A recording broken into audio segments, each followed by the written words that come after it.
Сабақтың тақырыбы гимнастикалық жаттығулардағы реттілік. Жауырынмен тік тұру. Сабақтың мақсаты мектептен тыс және мектептегі қозғалыс әрекеттерінің қажеттілігін түсіндіру. Дене шынықтыру сабағындағы қауіпсіздік ережелерін тағы да бір еске түсіріп алайық. Үй жағдайында спорттық киіммен болу керек. Сырға, сақина, сағат, мойынға тағылатын әшекей бұйымдар болмауы керек.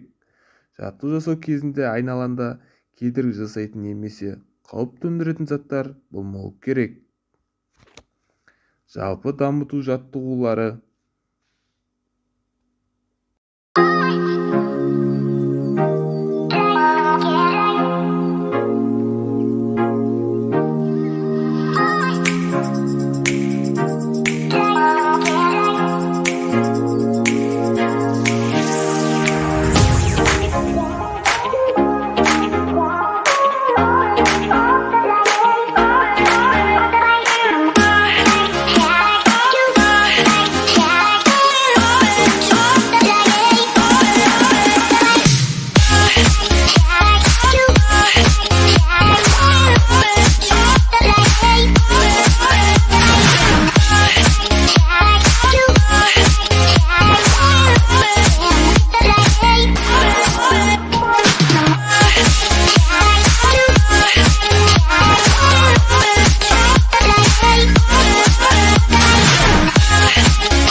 Оқушылар, жалпы дамыту жаттығуларын жасап болсақ, жаңа сабаққа көшейік. Жауырынмен тік тұру, арқамен шалқалай жату қалпында орындалады. Бұл жаттығуларды жату, отыру, жүрелей тіреле отыру, арқамен домалау топтамаларын пайдаланып отыруға болады.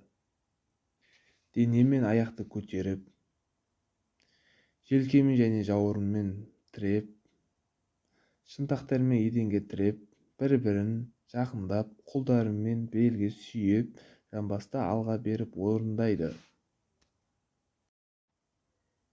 Алғашында иілген аяқтармен тіреп, сонан соң түзеу аяқтармен тірелу керек. Оқушылар, бүгінгі сабаққа рефлексия. Мен бәрін түсінбедім және көп қате жібердім десеңіз, қызыл смайлик жібереміз. Маған бәрі анық емес десеңіз, сары смайлик жібереміз.